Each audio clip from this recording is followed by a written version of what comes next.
So before we get started, let me start with a question. Like, how many of you will feel really comfortable when I tell you that soon you'll be sharing the road or a sidewalk with a freight vehicle which is unmanned, like, or a UPS Vimo vehicle, again unmanned, which is plying on our city roads, or even this FedEx delivery robot,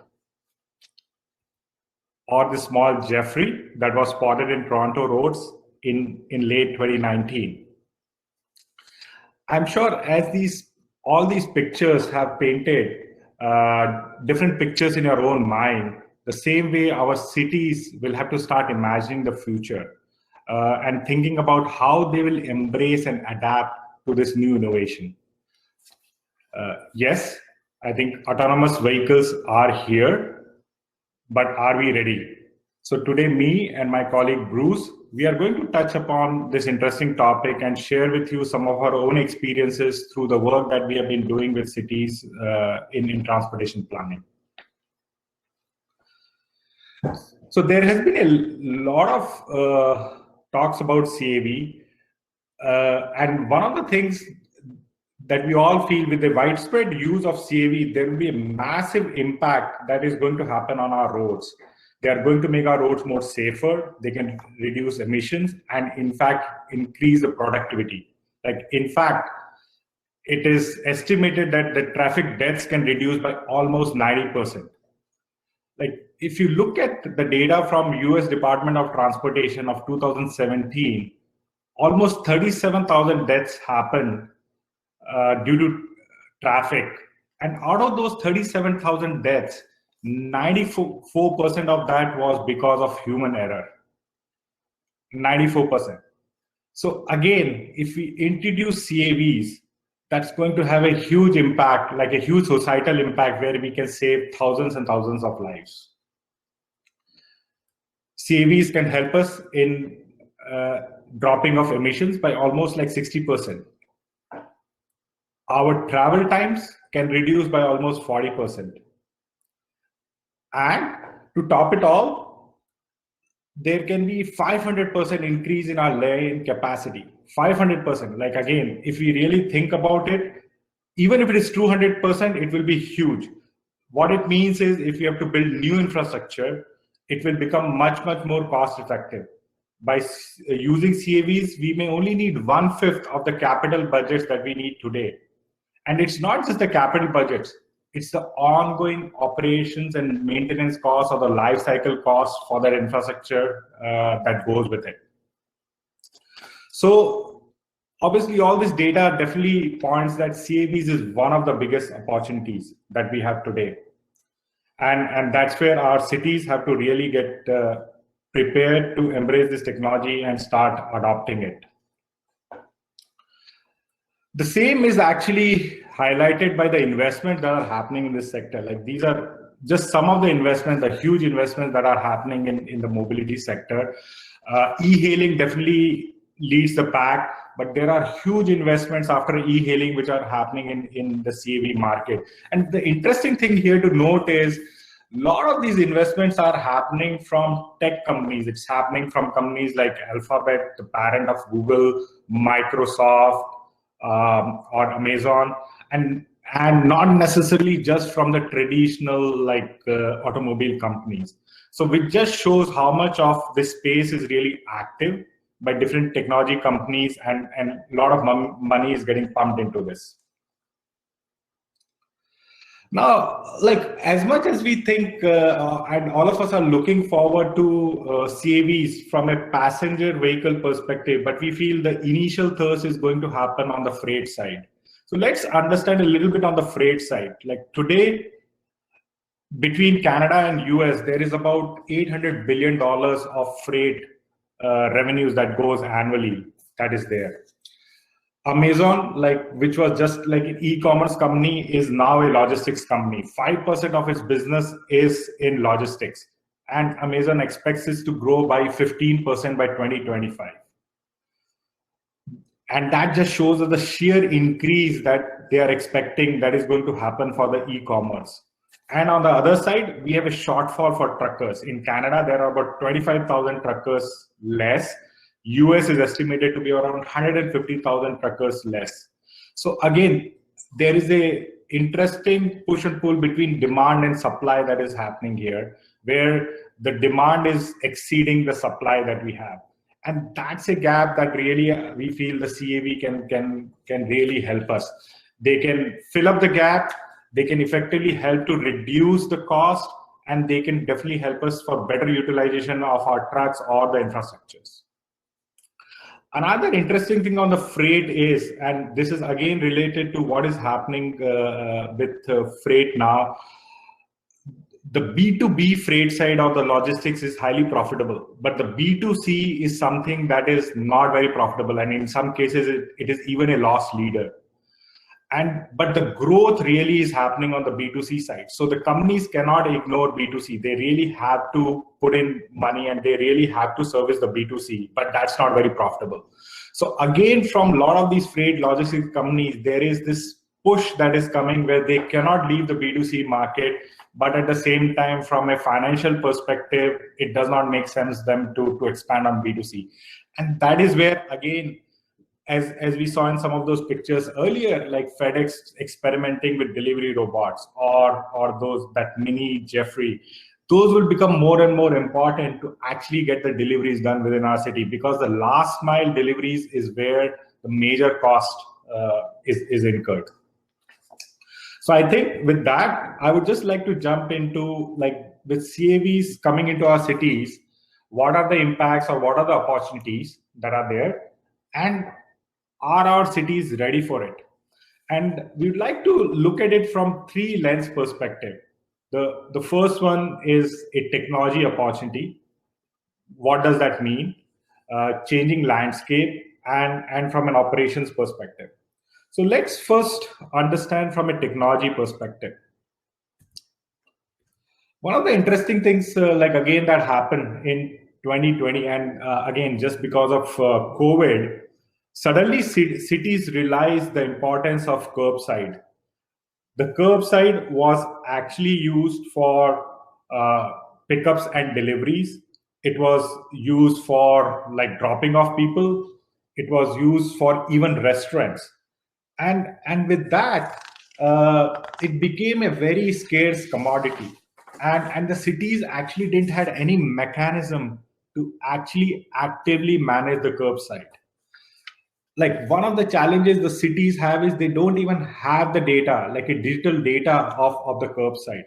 Like if a CAV comes into the city and they have to do a delivery at a curbside, this is what they see. Like, you cannot determine upfront where is a parking lot or where is the freight delivery place in the city. They have to come, they have to figure out the parking sign, how much they have to pay, how much time they can park, etc. And this can only be figured out once you reach there.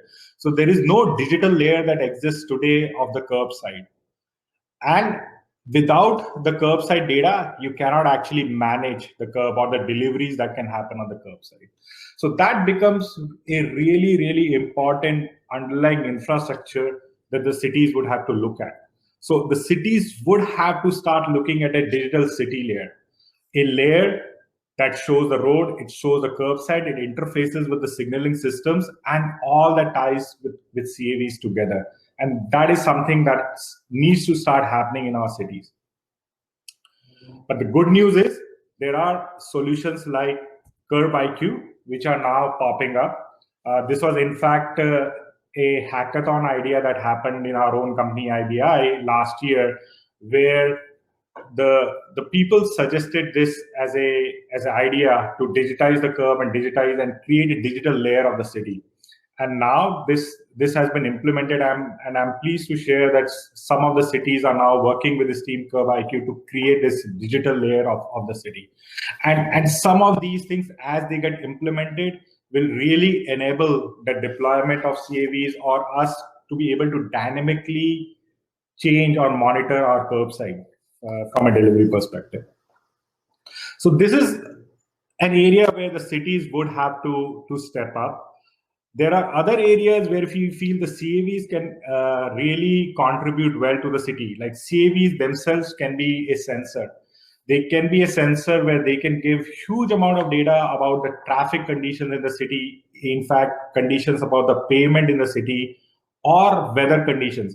Like we as IBI, we were involved with a startup called Weather Telematics, where the vehicles were used to collect weather data, and that was used to create a hyper local weather data. So the same way the CAVs, the network of CAVs can be used to create a hyper local data set, whether it's just traffic, payment conditions, or weather, and it can be then further used in real time to optimize the traffic networks.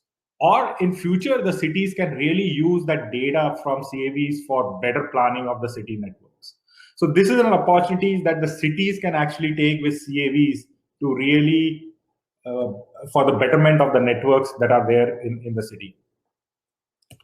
Then with that, let's also understand the changing landscape. Again, one of the things that happened because of COVID-19, a lot of people are actually moving away from major cities. Like where we work, live, or play, that is all going a major change. Like today, all of us are actually virtually attending this conference. Like last year, like or before COVID, we all would be in offices, we will be actually meeting in person, or these conferences will be actually in person. Versus everything has now changed to virtual. So that's a new phenomena that has started happening. But at the same time, what COVID has done, it is a lot of people are migrating from larger cities to suburbs or smaller cities. And with them moving away from the larger cities to smaller cities or suburb, it essentially means that the entire transportation network will need to change. We as planners, we have been actually pushing the cities to be made more compact. But with this, it's going to promote more of urban sprawl, and the need of infrastructure is going to go much more. And this is something, again, we have to keep in mind, and this will have an impact on the future technology, like again, the deployment. Maybe we need much more network for freight deliveries if the population is more spread out.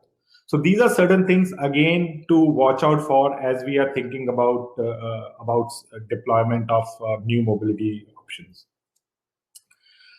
Another area to again look for is like there are other interesting technologies that are coming into play. And this is one of them, like 3D printing, and I'm really fascinated. This is again another very interesting technology which will have a huge impact. Like studies says that almost 25% of freight will actually reduce because of 3D printing. And this is true, because if you really look at this diagram, for any equipment or any device or anything material that is actually used by an end user, it is manufactured, it is assembled, it is distributed, taken to the warehouse, then it comes for retailing. And at each and every step, there is some component of freight that is involved. But like with 3D printing, all that is bypassed because the end user essentially prints that at their own location. In fact, we have now seen a school actually getting 3D printed in Madagascar, which will be just coming online. So it just cuts across that entire freight that was required. So technologies like 3D printing are going to have impact on the need of freight, and in that sense, it will actually have impacts on the CAVs that we are thinking from a freight perspective. And lastly, like let's touch upon operations.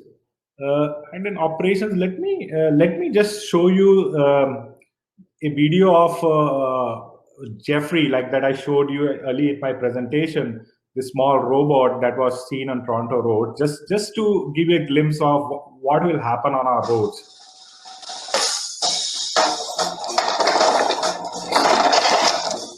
So this is Jeffrey. It's essentially getting out of its warehouse. It's going to the restaurant where it got an order to pick up the order. It picks up the order.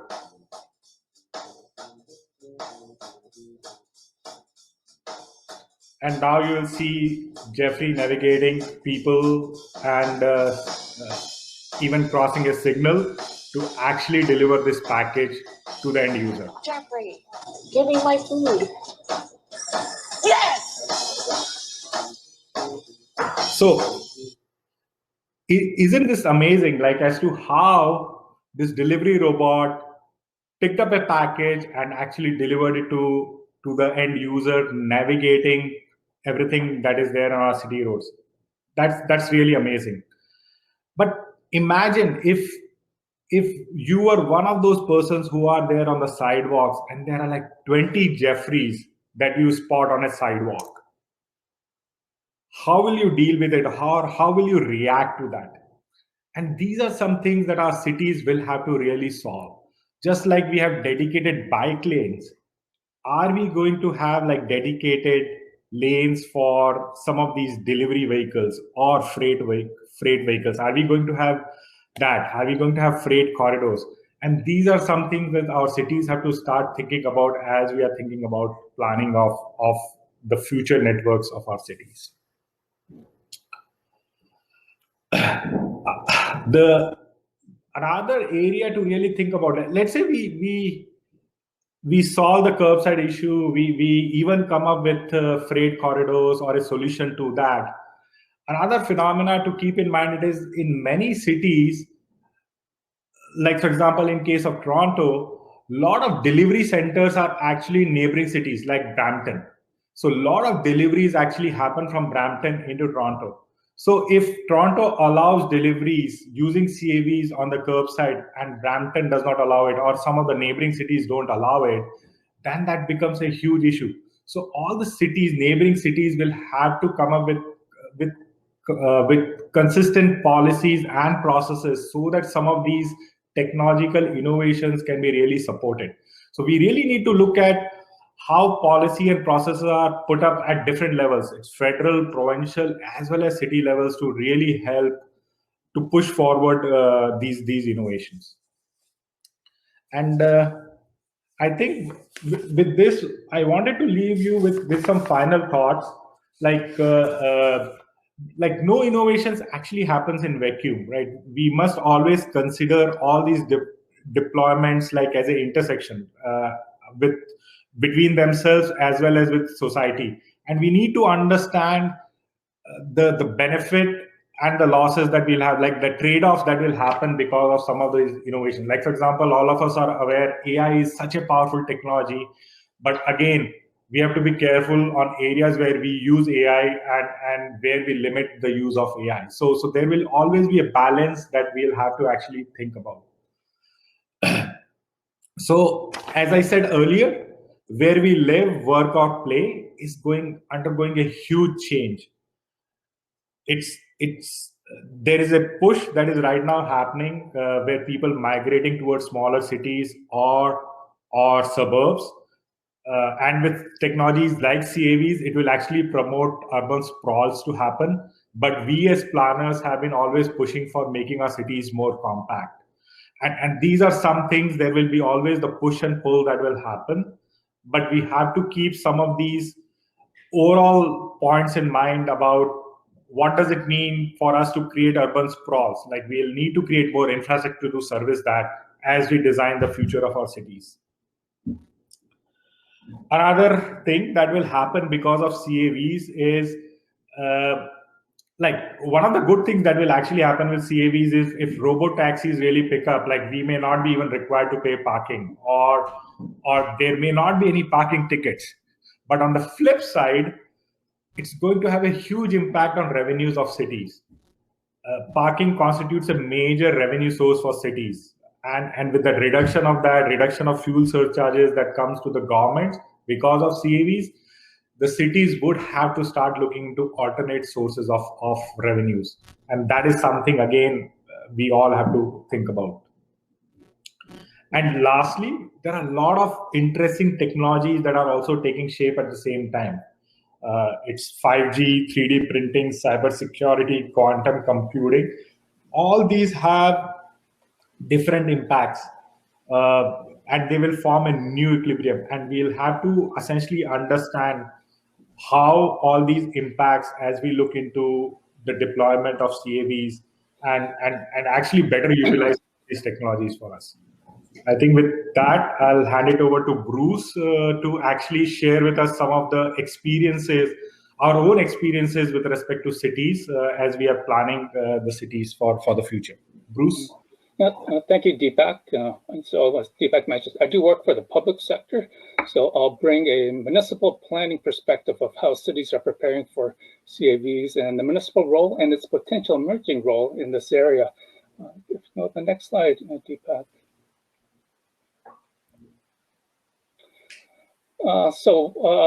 Previously mentioned that there's a lot of great benefits with the increased capacity to accommodate population growth in cities, reduce traffic congestion, et cetera. Great opportunities, exciting stuff.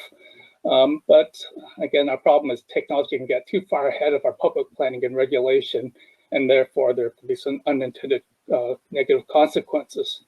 And we all know about the recent examples with Uber disrupting the taxi industry, e-scooters that have raised concern in various cities about sidewalk safety, urban clutter, with e-scooters being left on sidewalks as shown in the picture.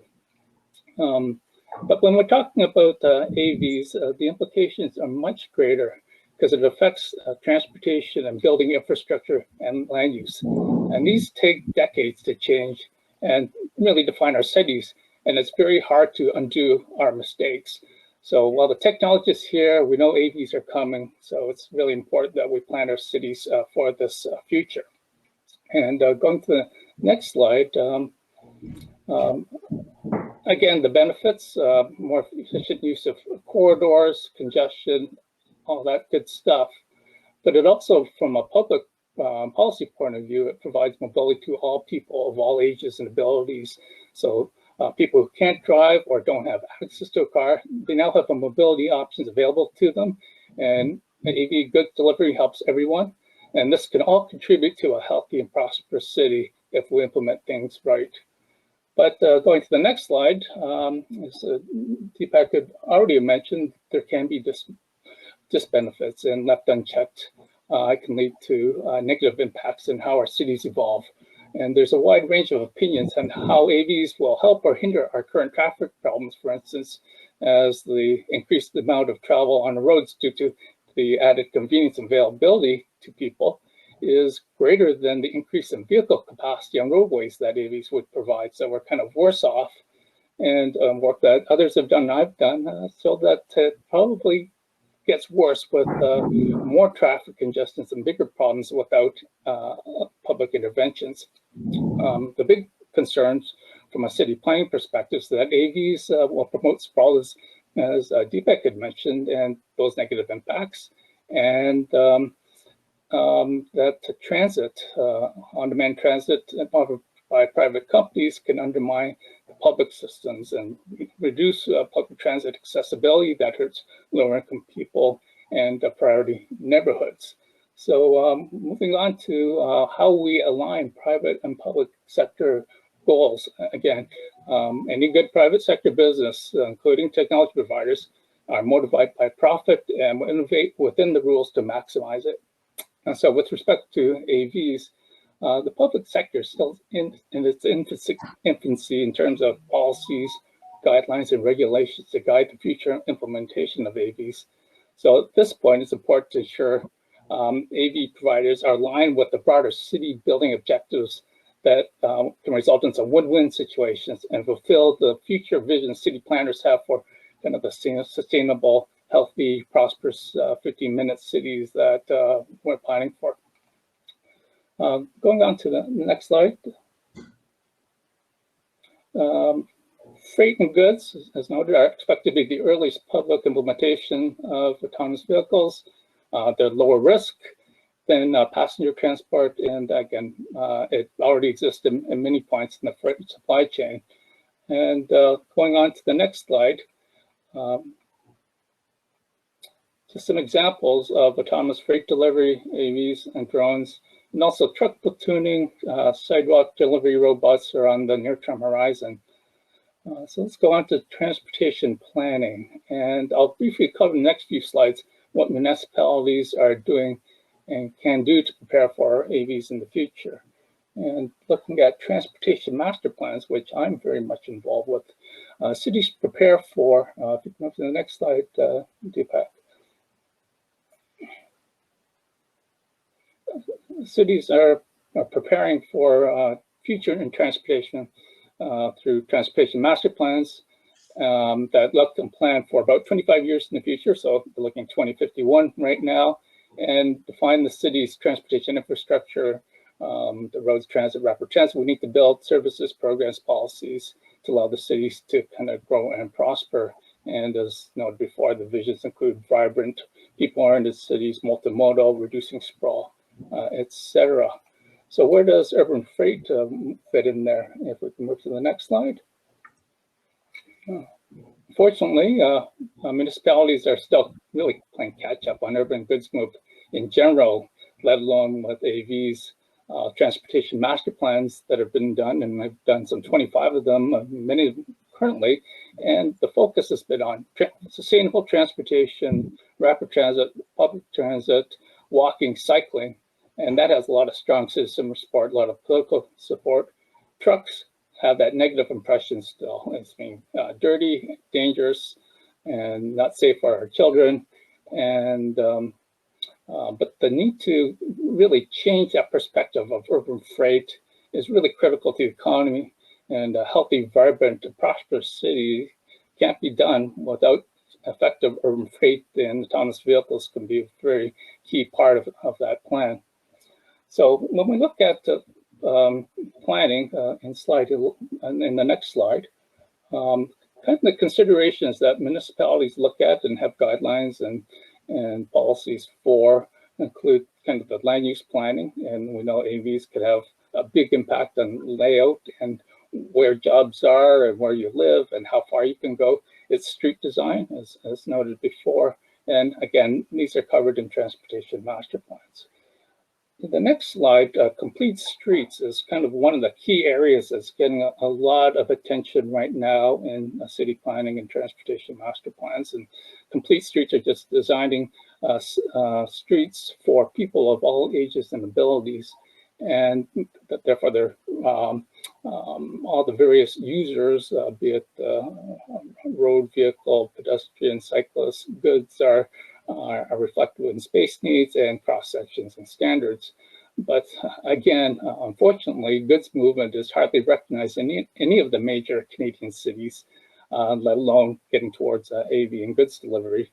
And again, the catch-up is really focusing on cycling and pedestrian movements and transforming our streets from auto-focus to people-focus. Again, catching up from the roads we built 40, 50 years ago. Now it's time for transformation, but we could miss that next transformation to really accommodate AVs to the best we can. So onto our challenges in the next slide. Again, our problem is investments in public transportation infrastructure and private buildings is needed to facilitate efficient AV goods delivery. But the life cycle to change infrastructure and buildings, it's long. It takes decades. It's often, and once it's in place, it's often typically difficult or expensive to retrofit later. So it's important to get it right earlier than later. And you won't get the real benefits of AVs at a city level until you reach a certain critical mass. So we need the investment early without the real benefits of critical mass, and investing too early with uncertainty can lead to potential throwaway costs. And with technology changing so quickly, it's really hard to establish policy guidelines and standards right now. So if you can protect for AVs when you're constructing or building a roadway or a new building, the cost is low, but you need to know what you're designing for so you can future-proof your investments. So, while the technology is here, engineers, architects don't know what to design for. CVs are coming. It's our best interest to be prepared and take advantage of its potential and reduce future costs. So going into the last slide, our second penultimate slide, how can cities prepare for AV goods movements? Municipalities need to take on a strategic role in the deployment of AVs to achieve city goals for a sustainable future. And we need to come up with a real vision of how AVs are part of an integrated and sustainable transportation system. Municipalities need to be informed, but also be informed by taking an active role in CFA rollouts so that their policy objectives can be met. Trials, developing certainties, partnerships, again, a way to do that. Formally adopting a task force. And again, the problem with CAVs is that it cross-cuts so many different departments with the municipalities and government that there's no real true champion. So perhaps task force that has direct reporting to council to make sure things get moved on well for the future. Cities can also take responsibility for the enabling systems to control its assets and allow providers to integrate with it, again, keeping a sense of public interest control. And moving to the last slide, I wouldn't be a good consultant if I didn't recommend further study, and this can include study and research to understand the AV impacts on land use and to establish some guidelines there, some standards on street design that particularly addresses AVs, and policies to optimize the curve. We can do, the technology is there, we can do so much, but how do we allocate time, space? That is a lot of big policy discussion there. We need standards for loading and unloading areas, both within buildings, smart buildings, and in public areas and high demand areas. There are more questions than answers right now, but now is the best time to start the discussion. Thank you, everyone. And back to you, Deepak.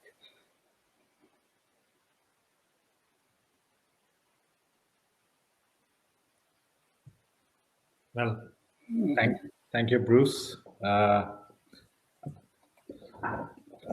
think with that, I and Bruce will be happy to take any questions that are there from the audience, and I think you guys can type your questions, and the organizers will be able to send it across to them to us. Okay, so we've got a bunch of questions in the chat, and maybe I'll start with the first one. Maybe Deepak, if you want to hit it. A lot of really interesting points. Have you seen any examples of communities working to educate the public on what is coming with AVs? Deepak, do you have any kind of good examples? I may chime in with a few.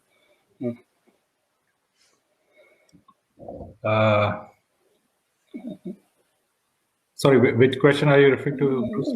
The top one.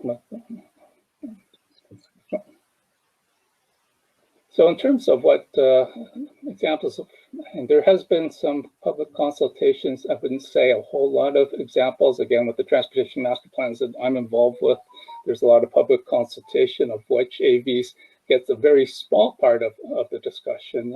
Our recent work with the City of Waterloo with their transportation master plan, again, very progressive, had some specific papers and stakeholder discussions on that, and some coverage within our recommendations, and that includes some of the recommendations that I spoke about in the last few slides. There have been, again, various pilot projects going on, not so much on the good side that I'm aware of. That includes community education. Yeah, again, I think from what right now, my involvement has been concerned. I think we have been more talking at an agency level or with developers. Like there have been talks that we had with developers about potentially implementing, because as IBI we implement a large scale townships. So essentially it's like a more controlled environment. So how in a controlled environment can we really bring that? So the first step is even to brainstorm and get the people who can make it happen, understand and see. So a lot of our discussions have been more focused there. And I like, again, on the community side working, I think to my knowledge, I think it has been more limited. I think it is more on the agency side is what we have done. I see the second question. The question is, hi Deepak, thanks so much for the presentation. Aside from potential building new infrastructure for sidewalk robots, how do you and your colleagues anticipate our current standards of land use, public realm design having to change to accommodate CV, AVs, and other mobility technologies? Absolutely. I think these standards have to change. Like some of these new guidelines have to come into picture. I think, as Bruce mentioned in his presentation, um, uh, in terms of a complete street, new guidelines have to come in to accommodate some of the AVs and CVs. Like I gave you the example of the Little Jeffrey. Like to accommodate things like Little Jeffries, we will have to have policies and guidelines to actually brought into our cities. The whole curb space is a big unknown, as Deepak had mentioned, just getting the information to manage it well. But again, moving on how things may change within the public realm. Again, we've got a pick-up and drop-off spot for taxis and on-street parking, and how can we effectively transition our space to again, accommodate kind of the various uses with AVs, be it ride hailing or goods delivery and other such issues. Again, that's stuff that we know there's opportunity, but in terms of particular standards, how we should design them, what should we be putting in our transportation master plans to actually protect for it, other than to say that it's coming and we need to be prepared. But I think it's a case of we need to do that thinking discussion right now. I know the city of Toronto started some work there, some other municipalities have, but in terms of specifically what it means, we're really in the infancy, I'd say. Yeah. I think the next question is, as cities are planning for new infrastructure and road widening, they struggle to accommodate separate facilities for cyclists and pedestrians. How should they plan for AVs? Your thoughts, please. Well, it's going to take a lot of discussion, and I guess even more recent discussions just to get complete streets implemented has required a real change in how municipalities approach road widenings and enhancements. One is to get that whole process started in the official plan process, rather than having it trickle down and then as an afterthought, thinking of how you put in pedestrians, how you put in cyclists after the fact. And again, making that an integral part of the process. Again, it gets hold of to the development charges and funding for it. All gets done upfront in the official plan process. I guess the hard part is, right now, there's so many different departments involved with the street. So that, again, there's no one champion. There's the traffic guys who have priorities that are different than the transit guys, and then there's the urban design people, et cetera, the police. Everybody has a stake in it, and nobody can really come up with that optimal individually. So I think it really takes a cross-sectional municipal task force or some entity to get together and to see that our goal is not to maximize traffic if you're a traffic engineer, or cars if you're a traffic engineer, or this if you're a pedestrian, but how can we make the best cities possible in the way that we want them to evolve? And so it's getting everybody from their disciplines and seeing the bigger visions that we want, and then working together so that we get the synergies and compatibility and try to minimize the negative impacts. You won't get everything, but what we want to achieve is the best cities possible. And I think it's still kind of in that consultation and discussion process, and kind of assess priorities and what type of cities we want. And just to add to what Bruce said, like, again, I think one of the things is you really need to be clear about a city. What are our priorities, right? Like, again, there will be the cities started more planning for cars or vehicles than for people, and now as planners we have, like, there has been a lot of push to start planning cities for people, and that's where a lot of talks have started happening, that we need to have sidewalks, pedestrian needs to be segregated and all that. So it comes down to priorities that the city has. So again, if things like AVs are going to have a huge impact on lives of people. It will have impact on making our traffic more smoother. Maybe that is a priority of the city, and that is where the cities will have to start really thinking about. Like anything that we think now to execute is going to take next 10 years. Like it's not going to happen in next 1 or 2 years. So the planning has to start now on that. Next question, something that of interest to you in particular, Deepak. Would you say that smart cities infrastructure would be best to help with AV adoption? I absolutely agree. Like again, in terms of like again, for me, smartness is also how do you best utilize your infrastructure. So if I am let's say putting an infrastructure in place which is like a 5G enabled infrastructure for the entire city, I can use it for my CAVs, I can use it for other things to do it in the city. So again, like again, smart city is a little bit too widely used term, I must say. But like again, in terms of what I would say is smart use of infrastructure, where the infrastructure is used for multiple things, would be very interesting. So again, that's where the curbside becomes also important. So can you dynamically manage the curbside? So in the morning, the curbside is getting used for, let's say, deliveries, but in the afternoon, it's used for some other use. Like in the afternoon, maybe it's used for restaurants, like what we did in Toronto, like with the curb TO project. So the dynamically the curbside is being changed. So that's smartness for me, where the same infrastructure is utilized for different use cases. I think we have time for one last question.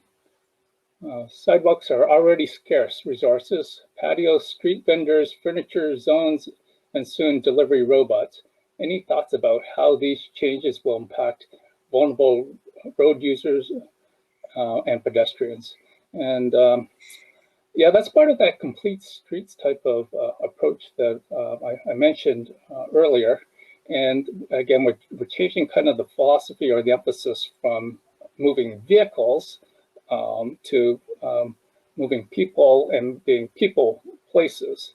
And in terms of allocating space, the newer complete street cross sections, we're looking to providing more space for pedestrians, cycle lanes, but also looking at speeds. And again, with more transit, more walking, more cycling, more compact cities, we can reduce our dependence on vehicles.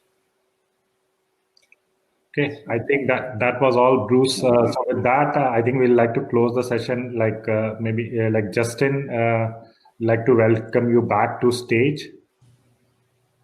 Great. Well, and thank you so much, Bruce and Deepak.